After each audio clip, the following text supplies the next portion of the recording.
Assalamualaikum warahmatullahi wabarakatuh. Kami dari kelompok 3 ingin mempresentasikan tentang bab 5. Mewaspadai ancaman terhadap kedudukan Negara Kesatuan Republik Indonesia. 1. Ancaman ideologi. 2. Ancaman politik. 3. Ancaman ekonomi. 4. Ancaman sosial budaya. 5. Ancaman pertahanan dan keamanan.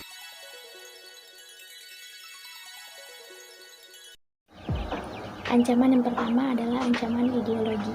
Ancaman ideologi yaitu segala bentuk ancaman yang dapat mengganggu ketahanan nasional suatu negara yang dilakukan dalam tataran pemikiran, seperti perang ideologi, arus globalisasi, kepentingan politik, dan lain-lain, baik berasal dari dalam negeri maupun luar negeri.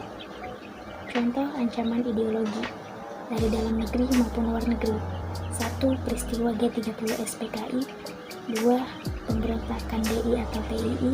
3. Teror bom Bali. 4. Mendirikan Negara Islam Indonesia. 5. Gerakan radikalisme Islam. Ancaman yang kedua yaitu ancaman di bidang politik. Ancaman di bidang politik ialah merupakan ancaman yang dapat bersumber dari luar negeri maupun dalam negeri. Dari luar negeri, ancaman di bidang politik dapat dilakukan oleh suatu negara dengan melakukan tekanan politik terhadap Indonesia. Contoh ancaman di bidang politik dari luar negeri. 1. Negara asing yang terlalu ikut campur. Contoh ancaman di bidang politik dari dalam luar negeri. Korupsi, kolusi, dan nepotisme. Ancaman yang ketiga yaitu ancaman ekonomi. Ancaman di bidang ekonomi merupakan segala jenis usaha dan kegiatan baik di luar negeri maupun di dalam negeri yang dinilai mengancam dan membahayakan keamanan finansial serta pertumbuhan ekonomi nasional di bangsa Indonesia. Contoh ancaman bidang ekonomi yaitu meningkatkan angka pengangguran. Ancaman yang keempat adalah ancaman sosial budaya. Ancaman sosial budaya adalah ancaman yang mengarah pada kegiatan sosial budaya, misalnya masyarakat lebih menyukai budaya Korea dan Jepang dibandingkan dengan budaya sendiri. Penjelasan saat ini bentuk penjajahan dengan cara baru yaitu menjajah menggunakan sosial budaya. Contoh ancaman sosial budaya. 1. Normalisasi tindakan-tindakan bertentangan dengan norma sosial budaya. 2. Diskriminasi suku, agama, ras, atau golongan. 3. Budaya toleransi. Ancaman yang kelima adalah ancaman pertahanan dan keamanan. Adalah berarti segala usaha bertujuan untuk membahayakan atau menanggung yang namanya kedaulatan dari suatu negara, baik bersifat mengancam, menghambat, ataupun bisa dibilang mengganggu kedaulatan di negara itu sendiri. Contohnya, ancaman di bidang pertahanan dan keamanan. 1. Agresi militer. 2. Aksi teror. 3. Terorisme. Strategi mengatasi berbagai ancaman. Ancaman ideologi dan politik, ancaman ekonomi, ancaman sosial budaya, dan ancaman pertahanan dan keamanan. Strategi mengatasi ancaman di bidang ideologi dan politik. Ada 4 hal yang harus dikedepankan oleh globalisasi, yaitu demokrasi, kebebasan, keterbukaan, dan hak asasi manusia. Keempat hal tersebut oleh negara-negara adidaya, Amerika dan sekutunya, dijadikan standar atau acuan bagi negara-negara lainnya yang tergolong sebagai negara berkembang.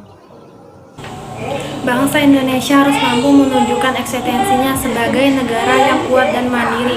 Bangsa Indonesia harus segera mewujudkan hal-hal sebagai berikut: mengembangkan demokrasi politik, mengaktifkan masyarakat sipil dan arena politik, mengadakan informasi lembaga-lembaga politik agar menjalankan fungsi dan perannya secara baik dan benar, memperkuat kepercayaan rakyat dengan cara menegakkan pemerintah yang bersih dan berwibawa, menegakkan supremasi hukum, memperkuat posisi Indonesia dalam kancah politik internasional. 2. Strategi mengatasi ancaman di bidang ekonomi. Sistem perekonomian kerakyatan merupakan senjata ampuh untuk melumpuhkan ancaman di bidang ekonomi. Untuk mewujudkan hal tersebut ialah A. Sistem ekonomi dikembangkan untuk memperkuat produksi domestik bagi pasar dalam negeri. B. Pertanian dijadikan prioritas utama. C. Perekonomian berorientasi pada kesejahteraan rakyat. D. Tidak bergantung pada badan-badan multilateral seperti IMF, Bank Dunia, dan WTO. E. Mempererat kerjasama dengan sesama negara yang berkembang. Strategi mengatasi ancaman di bidang sosial budaya. Banyak faktor yang mungkin menimbulkan perubahan sosial. Di antaranya yang memegang peranan penting ialah faktor teknologi dan kebudayaan. Faktor-faktor itu berasal dari dalam maupun luar biasanya.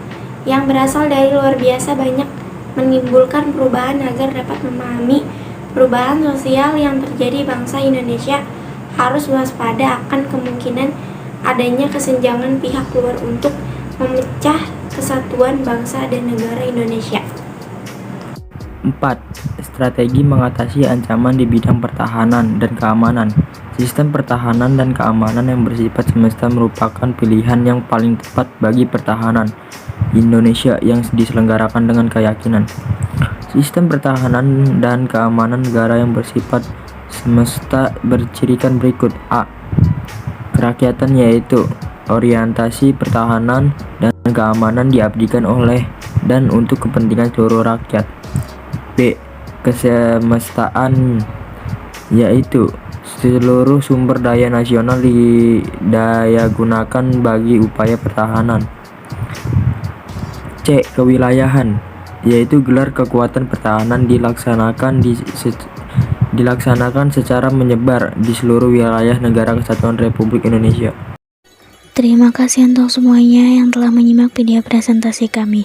Demikianlah video presentasi dari kelompok kami tentang membahas beberapa ancaman dan strategi mengatasi berbagai ancaman. Kami mohon maaf apabila video presentasi kami ada kekurangan pada penjelasan perkataan kami yang tidak tepat atau salah ucap. Kami mohon maaf karena kami juga masih dalam keadaan belajar. Terima kasih. Wassalamualaikum warahmatullahi wabarakatuh.